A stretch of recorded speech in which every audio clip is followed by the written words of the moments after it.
Welcome to another episode of the Scouting for Growth podcast, where we explore the intersection of technology, strategy, and human ingenuity in the world of business.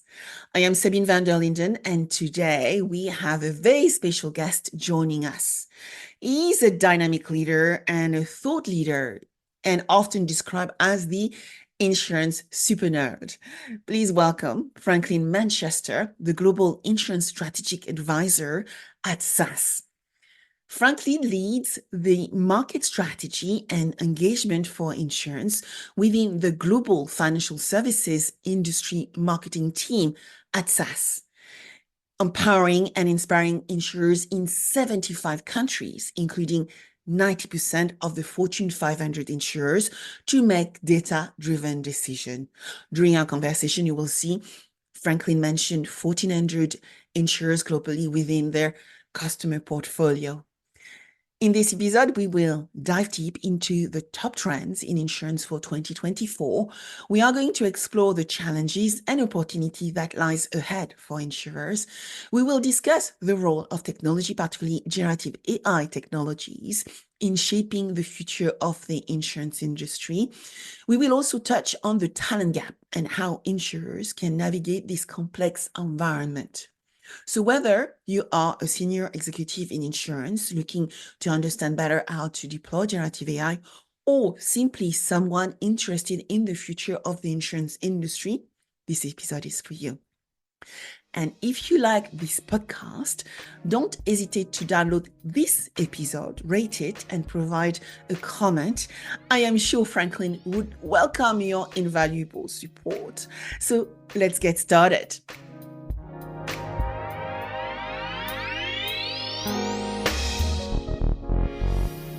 Hi, Franklin. I'm so excited to have you today on Scouting for Growth. Thank you, Sabine. It's great to be here. I appreciate you having me. So let's start with some personal journey question, Franklin. Mm-hmm. Could you share a little bit about your journey at SAS and how your role has evolved to become the insurance super nerd? And by the way, I'm very proud to be the InsurTech queen, but you are the insurance super nerd. And how has this evolved over the years?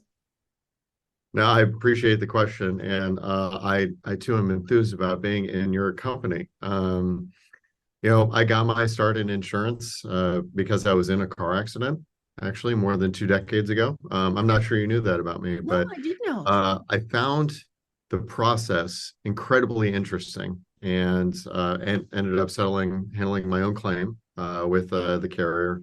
And at the time, I was at Appalachian State University, and they had an insurance program, risk management and insurance program. So that's everything I needed to pursue a career in this storied industry.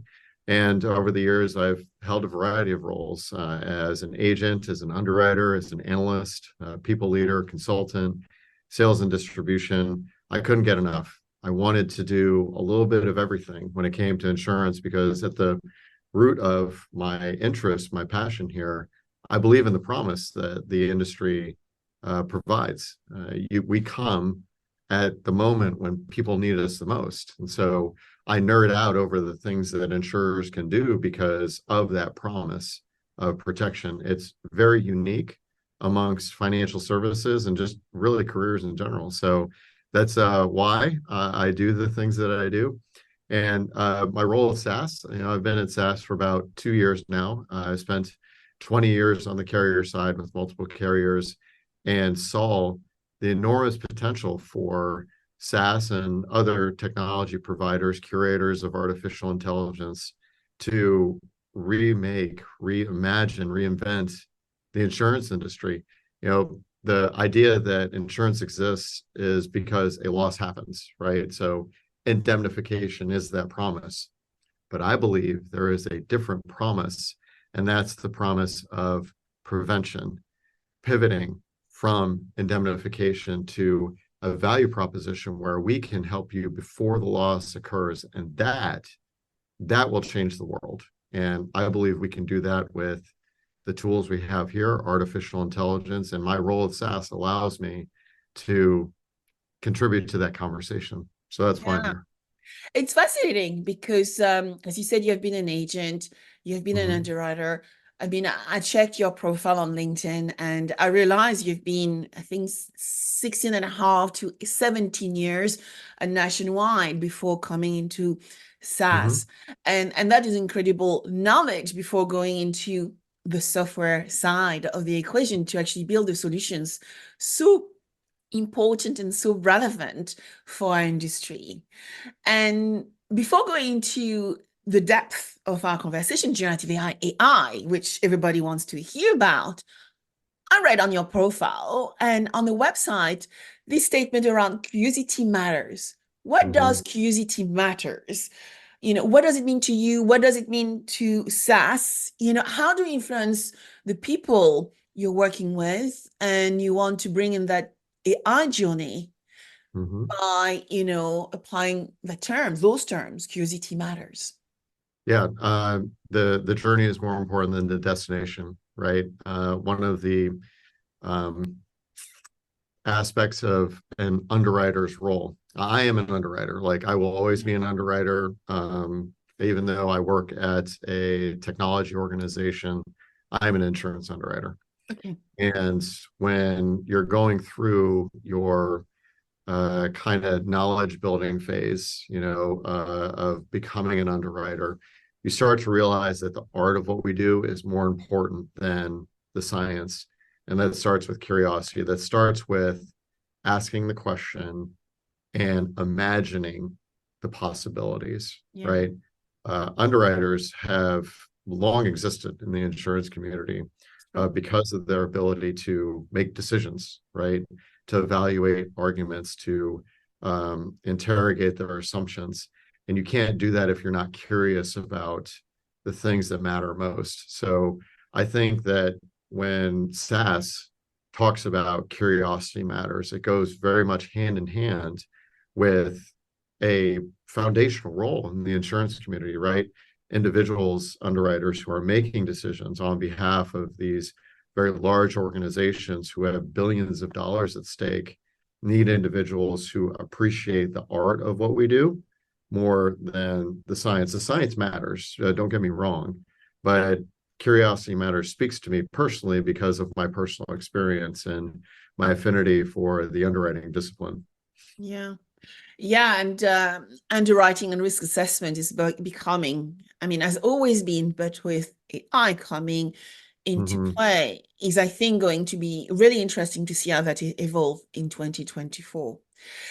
But what is a day in the life of Franklin, right? You're leading market strategy and Mm-hmm. engagement for insurance within the global financial services industry marketing team within SaaS. Mm-hmm. What does it mean? Oh, that's a great question. And I feel like I'm on an adventure. I feel like I'm an explorer, and every day is a new discovery, right? So, kind of combining this idea of curiosity matters with that adventure, that discovery. I get to have a lot of conversations with a lot of people in the global insurance community about, did you know that this is going on? And I'm like, I had no idea.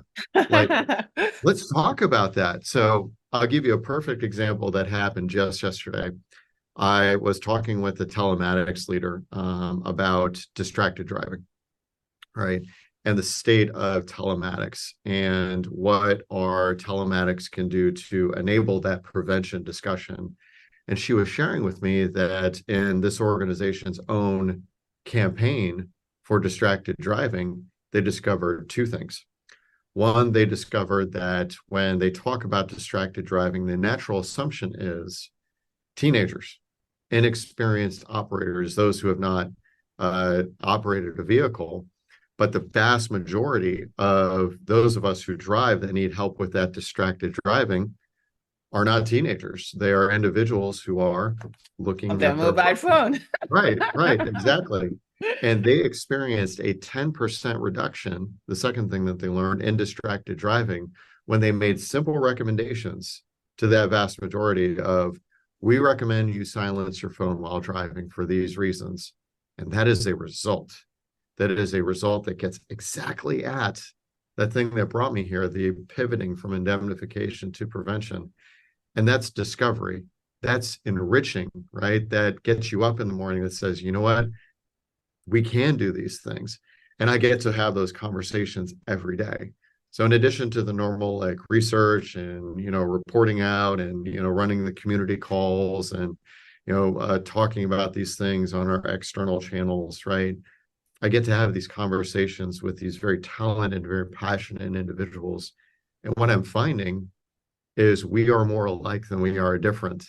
Whether I speak with somebody in Melbourne, Australia, who is an actuary, or I speak with a marketing leader in Canada, or somebody from a regulatory perspective in the US, we all have the same goal in mind. We're just going about it a little bit of a different way. So it gives me hope when I pause and consider we can do this as an insurance community. And I get to do that every day. And that is pretty cool, right? It is cool. You know, Yeah.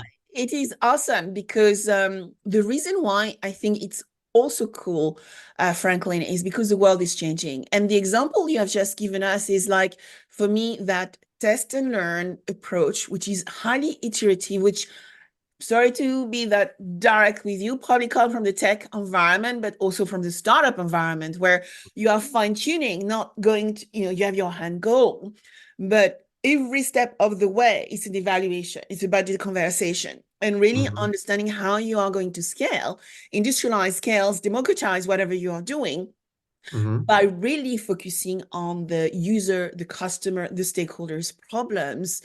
And those of us who have the luxury to talk to people every week, every Mm-hmm. day, we are I think, in an unfavorable situation because we can process all this information to say, okay, how can we solve problem for our industry? And how can we Yeah. leverage our capabilities, our strengths to actually solve major problems? And Mm-hmm. that is, I think that's one aspect of things we've changed this year or in the past few years, where the test and learn is becoming much more prevalent in the way we Mm-hmm. solve problems. But also you mentioned, being on the schools and looking at the journey of the driver. For me, is that is using digital technology to actually look at the data and looking Mm-hmm. really what the behavior of your customer users are. And that's where data and technology and AI becomes really prevalent because it allows us to be much more specific and accurate in the way we Mm-hmm. make decisions. I completely agree, and I'll give you maybe a complementary perspective when we Yeah. think about telematics and driving behavior, right? We do focus on the driver's behavior, like car braking hard, acceleration, nighttime driving, idle time, distracted driving, that type Mhm. of thing. There's another aspect of telematics that we can infuse into our analytics capabilities in that test and learn, and that's geospatial data, right? So what are the points actually on a road or in a geography that tend to cause events, right? So there are multiple factors we need to talk about. We have the driver who's operating the vehicle, but that vehicle is being operated on a road. So how do different driver profiles present in, say, areas where there are steep inclines or harsh curves, right? And how do those driver profiles respond to that? So there's a complementary aspect to that analytical conversation that we should explore and say, okay, let's make recommendations or look at risk models for propensity for loss, not just with driver profiles, but how those driver profiles show up in a particular geography, in a section of road, or a different type of vehicle, Yeah. or in different weather conditions, right? So there are external factors that we need to fuse into that analytical journey as well in that test and learn environment. Yeah. I'm listening to what you are saying, and we are going into winter, Christmas. And Mm-hmm. in Europe, we already have a lot of snow, actually. If you go to Sweden, we could see in the news cars, swirling around and not even being able to go to their destination. So that is where this type of data becomes critical to Mm-hmm. actually protect, prevent, as you were saying, prevent, predict, and enable people to apply the right behavior in any relevant situations. So I Yeah. want to go into the trends now. Yes. Actually, Franklin, I want to know, what are your 2024 trends? Because, this is what people are looking for now, this month, and so that they can make better decision in Mhm. 2024. So what are your key trends? What do you think are the challenges our industry face? What are the opportunity you foresee for 2024? Yeah. So it is a trend season, right? And shocker, my number one trend for 2024 is what I call AI overload. Aha. And it's named appropriately because there's so many choices out there. Like everyone has a large language model, everyone has a Gen AI solution, and it is becoming very noisy and difficult to discern which of these tools I should be using and in which areas of my business. Yeah. So just keeping it very simple with large language models and generative AI. The McKinsey statistic that we've shared a couple times now have been 50 to 70 billion in value for the insurance industry in generative AI. And this is going to show up in areas like marketing, customer service, distribution. And what I would offer as kind of counsel or guidance in how we adopt these tools, make a list of the things that you cannot and will not do as an organization, right? These are areas where we've identified downside risk that Mm-hmm. we are not willing to use large language models or generative AI for these reasons. My number one reason is data privacy. Yeah. Do not feed any data into that model that you want compromised. To quote one of my colleagues, be insanely protective of About the your data. information, Yeah. yeah, that you feed into the large language models. So eliminate the things you won't do. And then in that same kind of test and learn, here are conceptually the things that we believe will add value that have low risk for us. And I'll pull in a sub-trend into this conversation of what I call claims automation or the automation column, Mm-hmm. right? So take your lowest value claims that have the lowest downside risk. Think about like roadside assistance, towing and labor, even to a certain extent, like non-injury claims. Let's feed those into those automation journeys and lift with your large language model the information that your adjusters need for the highest repetitive tasks, Okay. right? Inform. And hey, here's the things that you need to know, right? That happen most frequently, highly repetitive tasks, manual tasks, high touch, low frequency, low severity, high frequency touch activities, and use those for your Gen AI use cases, right?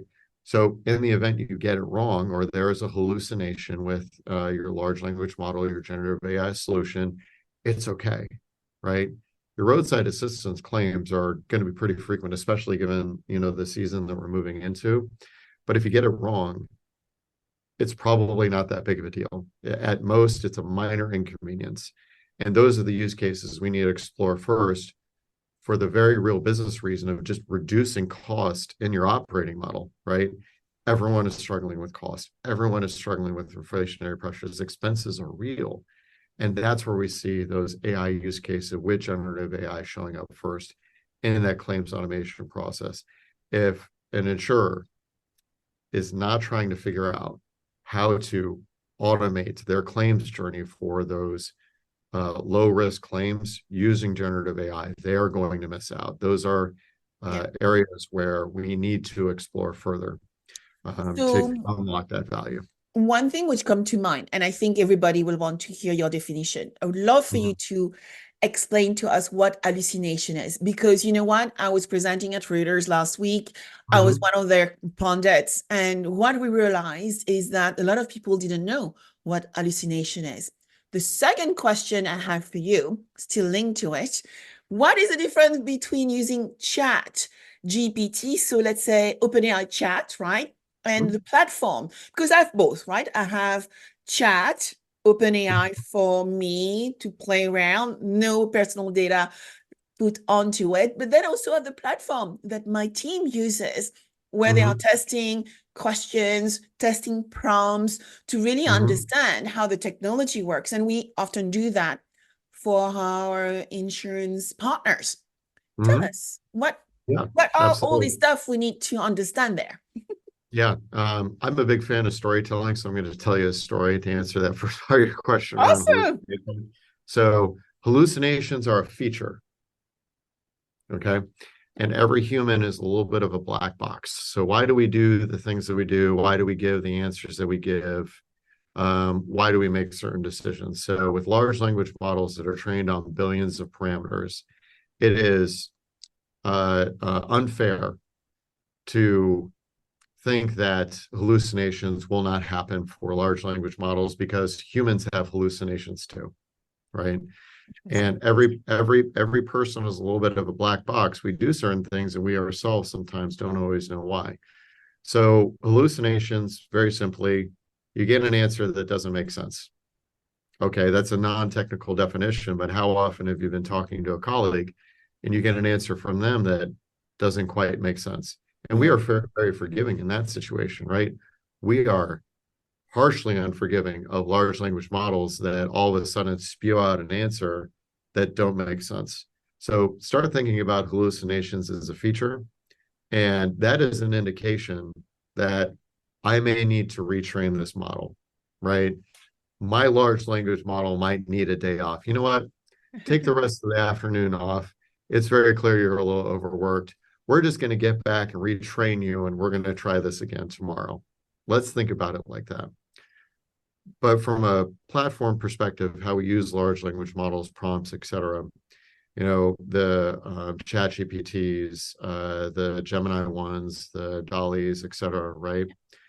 Not every large language model is going to be as well trained on as many parameters. So when I think about large language model agnostic, okay, think about it in the same way we think about cloud agnostic. What large language model do you want to use for certain tasks and why?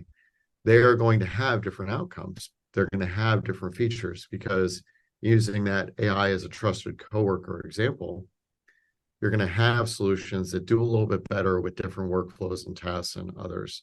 And that's where we reinfuse that test and learn type of environment within your organization. You might find that one large language model solution is a little bit better for certain workflows than others. And you might find in experiencing those hallucinations, you know what, maybe we take this opportunity to retool our approach with work processes. So I think that in the spirit of fairness, right, ChatGPT did a great job in introducing us to a generational technology, no pun intended, right? And it's up to us to imagine the art of the possible. Curiosity matters with those large language models in that test and learn type of environment. Yeah. That is critical, right? To play with it and then making sure there is a human in the loop, because that's the only way you can actually identify the Yeah. hallucination. And, as you were highlighting, how do we, is it possible today to use your own data, your own company data when you use those models? Yes. So that brings us to the second trend I want to talk about. That's data or else, right? From a fundamental perspective, data is the start and stop of the conversation. If you do not have good data governance, good data lineage, good data protection in your organization, you cannot do AI. You should not do AI, frankly. And I know it's a little bit maybe of a boring conversation when we talk about data management, but using a sports example and referring to the late Kobe Bryant, I heard a story about a reporter who wanted to interview him, and Kobe said, "Okay, meet me at the gym at 4 a.m. tomorrow." And for hours, this reporter watched Kobe practice fundamentals, right? Drills that very pedestrian basketball players would be doing, practicing, right? And the reporter just kind of asked after Kobe was done, "You're the best player in the world. Why are you doing these very simple drills?" And Kobe answered that question with, Well, it's because I do these very simple drills that I am the best player in the world. And we need to use that as an example to talk about data or else. You need to infuse in your organization data practitioners and practices that respect the outcomes associated with using data. When we talk about artificial intelligence, autonomous and algorithmic systems, right? It's important that we understand the downside risk when we infuse our data into these AI. And as we have good data practices and we use data, which is the fuel for artificial intelligence, to execute these solutions, good data fundamentals will lead to better outcomes with artificial intelligence.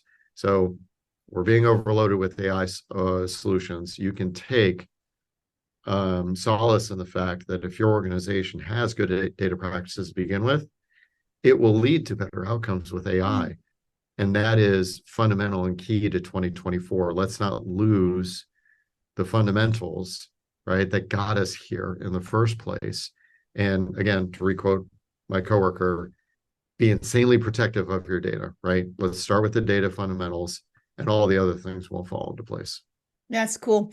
And as I'm listening to what you were saying, actually, Franklin, around, you know, getting to really understand how things works is fundamental purpose of mine as well.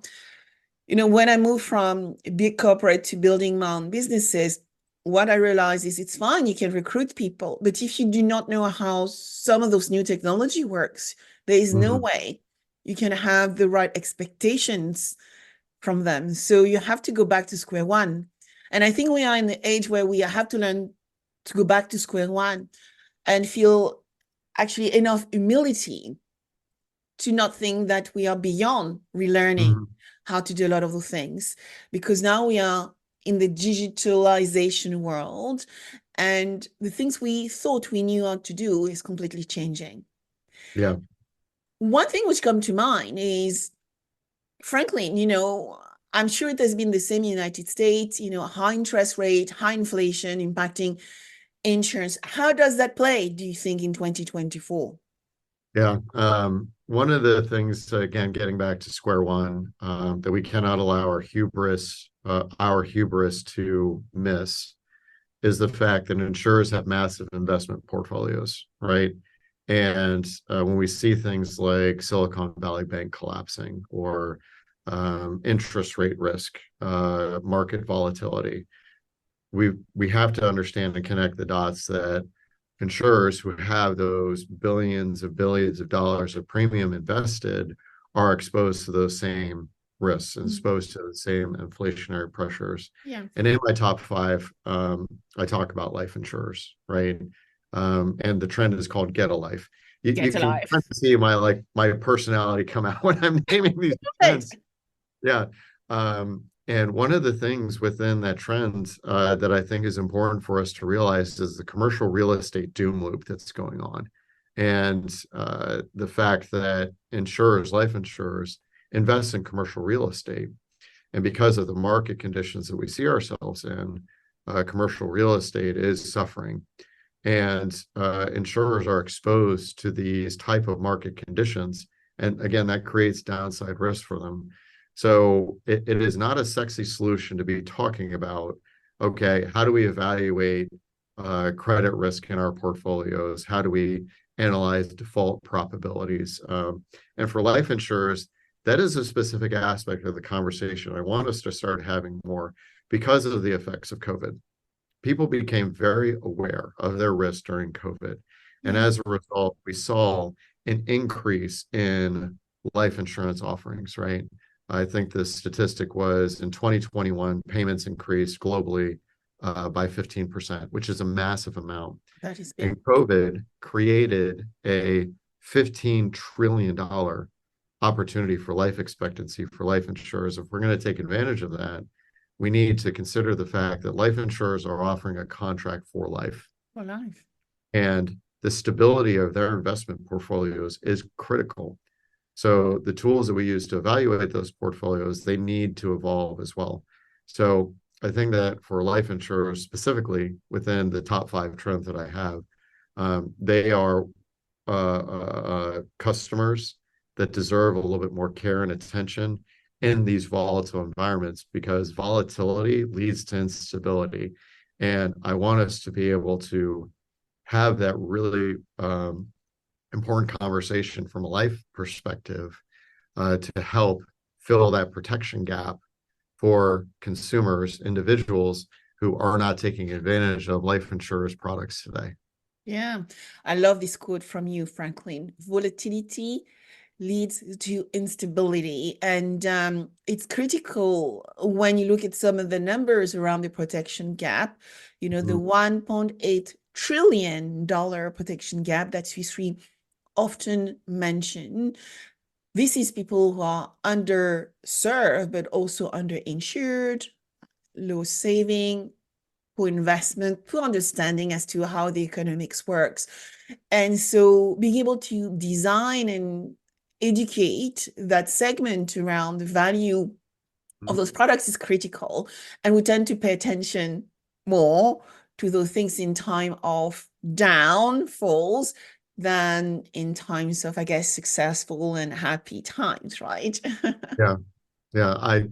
One of the sad truths about the protection gap, one is growing, but two, uh, it is further marginalizing already marginalized populations.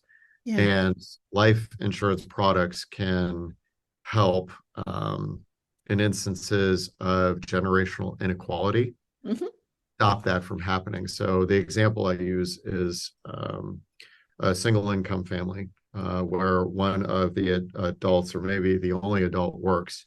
And if the income from that individual is gone because of an event where they lose their life in an accident or something along those lines, life insurance would help keep that family on the track from that generational instability, rather than this perpetuation that tends to happen when those events do happen. So I think there's a truth about that protection gap that we don't talk about enough, in my opinion, that products and services like life insurance can help. And if I can, I want to pivot to another trend that I'm calling the digital dark side. We see Swiss Re reporting that digitalization can save insurers 3 to 8 points on loss ratio. And one of the things I love about digitalization, if you have a mobile phone, which is becoming ubiquitous in today's global community, you can secure these financial products, right? So there's a delivery mechanism there, and there's value for insurers. So we should invest in these digitalization technologies. One of the things that I want us to talk about, though, within that digitalization is the dark side of digital, and that's fraud as a service. So I have a prediction here for you, right? No doubt. In 2024, fraud as a service is going to grow to $100 billion in 2025. Right now, it's around 20 to 40 billion by one estimate by Reuters. But tools that infuse AI into our processes, bad actors will use. Absolutely. So two of the areas that I want us to be thoughtful of are application fraud and account takeover. It is becoming easier and easier for someone's identity to be usurped by a bad actor, and not necessarily the end user, but individuals who know how to use these tools. Fraud as a service, right? 100%, no doubt. Everything about everyone is online now, right? It's easier to get passwords. It's easier to get the answers to those security questions. Yeah, and because they're over there, right? I mean, you don't even realize it's easy to find people's date of birth and, email addresses. I mean, one of the recommendations I always have is make sure you have probably 5 email addresses, different, create them, and play with them. But then you also have what we call these Ubico keys, which are, little keys you can have also on your computer. So here is a Ubico key, which somebody from Google said, you just get them, just put them everywhere. So, your authentication, all these becomes critical because that's the way you protect yourself. But the data is out there. The key thing is your name, your emails, your date of birth, your mobile out there. So how do you protect yourself? Yeah. And so it's very critical to understand other methods of protection. Partly It when you're is. socially active like you and I. Yeah, I harbor no misgivings that if somebody wanted to know everything there was about me, they could do it pretty easily, right? And that's where things like sentiment analysis come into play, and considering the full journey of a customer. So when I think about something like account takeover or application fraud, it's checkmate in three, right? It moves down that insurance equation where certain things might happen. So it can be as simple as like a policy has been secured, I want to make a change to it, and I want to make a claim, right? So it's a multi-step journey as well. Yeah. And I think we need to talk about soft fraud in that as well, right? So it's not just hard fraud, it's also the other 90% of premium dollars that are exposed to soft fraud. So when we think about the digital dark side and sentiment analysis and customer journeys, we need to appreciate the fact that every insurer has a digital platform to interface with customers. And it's not going to just be about that hard fraud. It's also going to be about very simple things as policy attributes that are misrepresented, not grossly misrepresented or material misrepresented, but exaggerated in a way that does lead to that $18 billion in lost premium that we see for things like miles driven, garaging addresses, drivers, that type of thing. That is a less dark side of digital that we need to appreciate as well. Yeah, I get that. You already mentioned the key trend around digitalization, right? Looking at your business model, your operating model, and your processes, and how you are going to digitize those to drive more unique and customer-centric experiences. Digital transformation is going to be key in 2024. It's not going to stop, and insurers need to pay more attention to it because their customers, whether they are consumer like us or big corporations, will look into it as well. How do you see this trend evolving further as you look at your next trends, actually, Franklin? Yeah, and rounding out the top five, I have a title for a trend called Destroyers to Sustaining Value. It's a little bit of an inside joke here at SAS because it's the sequel to Destroyers of Value. Um, Uh-huh. when we do our trends annually, we like to revisit what are the things that we got right, what are the things that we got wrong. Yeah. And sustaining value is really critical for 2024 and beyond. So the sequel to Destroyers, Destroyers 2 here, it ties to digital because digitalization will add value, right? And tying back to our earlier discussion around risk prevention, I'll quote Ben Franklin, an ounce of prevention is worth a pound of cure. And that quote is 300 years old from the Philadelphia Contribution Ship, which is an insurance organization that Ben Franklin helped found in Philadelphia, the city of brotherly love, to address fire, to address the risk of loss by fire. And so when we think about adding value, right, when we think about the current situation that we find ourselves in, it's not enough to reduce costs. It's not enough to enhance our digitalization journey, invest in AI tools. We have to start thinking about how we're going to sustain value in the long run. And the sobering fact is 2023 has been the deadliest year since 2010 when it comes to global fatalities associated with weather events, catastrophic loss, wildfires, earthquakes. And I believe that the insurance industry has the analytical capabilities, the wherewithal, the expertise to get us in front of these trends that we're seeing with loss of life, destruction of value. What we said in the prequel was if nothing changed in 2022, going into 2023, the results we would see would be a bloodbath. And that is true. I mean, this year has hit 88 billion My. catastrophe losses when you're not even done, right? So if we're thinking about insurers' role in sustaining value, addressing climate risk, promoting preventative analytics, there is an area of value that we have here that insurers can unlock. It's real-time data. It's things like usage-based insurance programs. It's the Internet of Things, pulling in sensory information, but it's also pursuing novel data sources like satellite imagery, weather information, public data. So when I think about how we can address the 700% increase in cat losses, it's getting folks and communities ahead of these trends, these storms, these costly events before we experience that loss of life or that destruction of property. And that kind of rounds out my top five for insurance trends. I know we're kind of getting at time. There are other areas that I'm happy to talk about, but that's kind of the core of what we're Yeah, looking at for 2024. absolutely.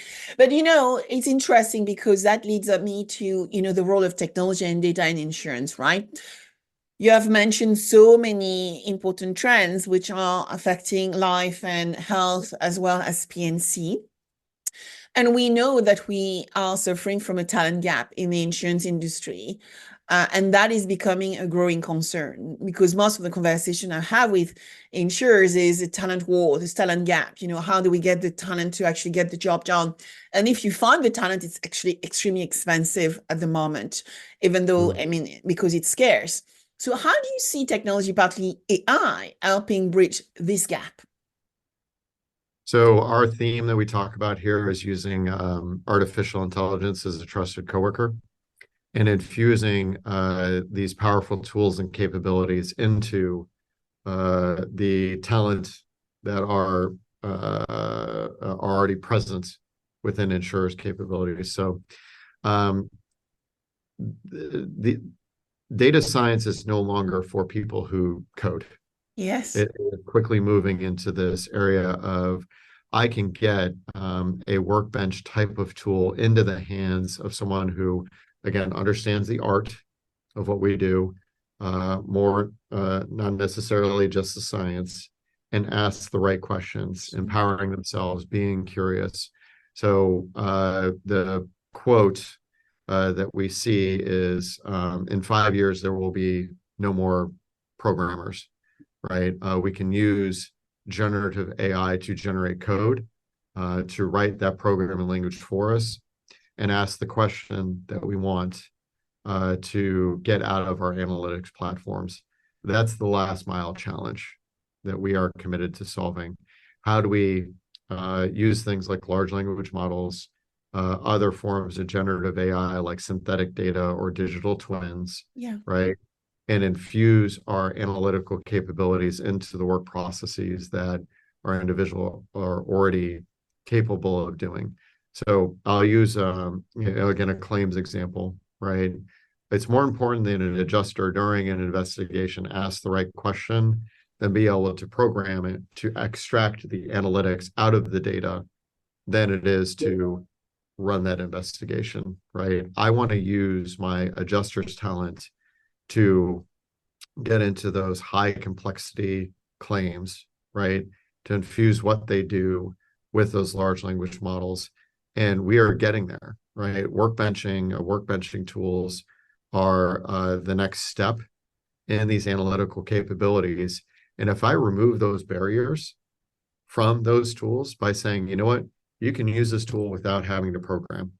You just have to ask the question that's on your mind. That is Mecca.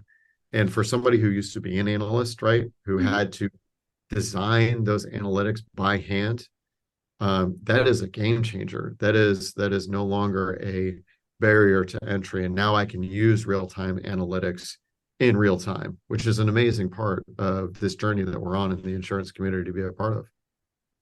Can you share? As you said, we are, gradually arriving at the end of our conversation, but it would be super helpful to understand how SaaS and Mm-hmm. the capabilities you are using to change the life of underwriters, actuaries, insurers in general. Yeah. What are they? How do they work? Give us some examples. Yeah. So we're the OG when it comes to insurance analytics. 50 years ago, we started working with State Farm Insurance, the largest insurer in the US. who has been using SaaS for the past 5 decades. So we've got some street cred because we've been around the block several times, and we support 1,400 insurers globally today, and we're in 90% of the global Fortune 500. 1,400, So right? Let's repeat that number. 1,400, Yeah. 1,400 insurers globally. And we are data agnostic. Okay, so whatever data management capabilities are, we can help you. We're cloud agnostic, whether you're using SaaS cloud, Microsoft, Google, Amazon, doesn't matter. But we're also large language model agnostic. Yeah. And when we think about orchestration, optimization, it's not just the experience that we have, it is where we are taking ourselves on this journey. We have risk capabilities, fraud capabilities, customer intelligence capabilities, but most importantly, what I want to make sure people take away from this conversation, I believe that people want to work with good people. At the end Absolutely. of the day, what people is what matters. It's what got me into this business, right? Insurance is a noble profession that puts people first. And I believe that. And I am blessed and grateful to be working with people in the insurance community here at SAS who share that same belief. There's a reason I left my 2 decade career to come here, right? Because there are good people here who believe in the promise of protection that insurers can bring. So I think the number one reason why we should be looking at SaaS, why insurers should be looking at SaaS, is because of the people. It's not just the technology. The technology should get us to the good life, right? Get us to the point where it is enriching our day to day. More importantly, it is about the people we work with who believe in the same things that insurers believe in. So it's not just a shallow promise. It's not just a, hey, here's the headline on our website. It's not just a, hey, the powerful analytics and cloud native artificial intelligence. It's the folks here that I work with every day that are helping us pivot that value proposition. So let's find the right data. Let's identify the right technology so that we can actually lead happy lives. So, Franklin, what would be your key last minute takeaways? What would you like insurance companies, insurance executives, brokers, participants within our market to remember when they listen to this conversation? So billions of people around the globe trust our industry to protect what matters most to them. And I believe that insurers and their insurance community have a critical role to play in addressing the risks that are evolving and coming and can help enrich billions more lives with artificial intelligence. And we can work together to do it, right? I think that we are at an inflection point in our industry where the value proposition of insurance can and will change, and we have the power and capability to do it. So if you're listening to this, I want to work with you to make that happen because I believe we can do it. And I know that's a big, bold statement, but why not? Why not us? Why not now? We see the possibility with artificial intelligence. So let's go out and do it and dream the dream of preventative analytics and enriching the lives and livelihoods of the people who trust us with what matters most to them. Lovely statement. And I want to say that people will be able to find your details, in the notes of these conversations. But I will ask you, for those who want to listen to it, where can people find you, Yeah. Franklin? So I'm on LinkedIn. You'll be able to notice it's me because there is a black and white photo of me smiling very big on LinkedIn. So please reach out. Would love to connect. Also, if you're curious about SaaS, you can go to SaaS.com/insurance and see all the artificial intelligence solutions and history that we have. I'm also on Twitter. I'm happy to connect on Twitter.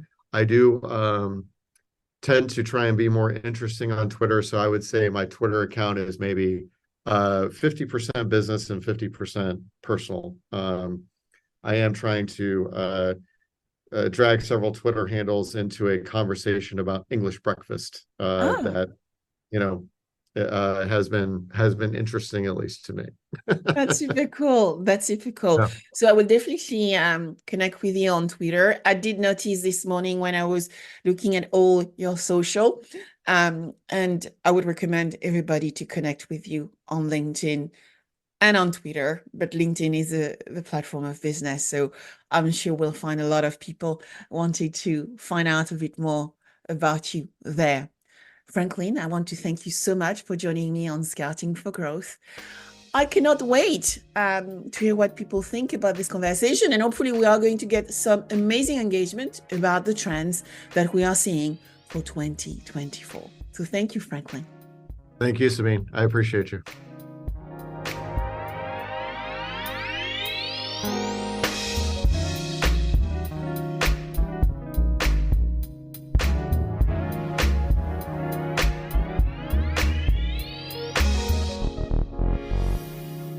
If you like this podcast, subscribe now, share with your friends, and if you enjoyed it, please give it a 5-star review. Also, if you want to cover any specific subject with me, contact me on Instagram under Sabine VdL Officials or LinkedIn under Sabine VdL. Thank you.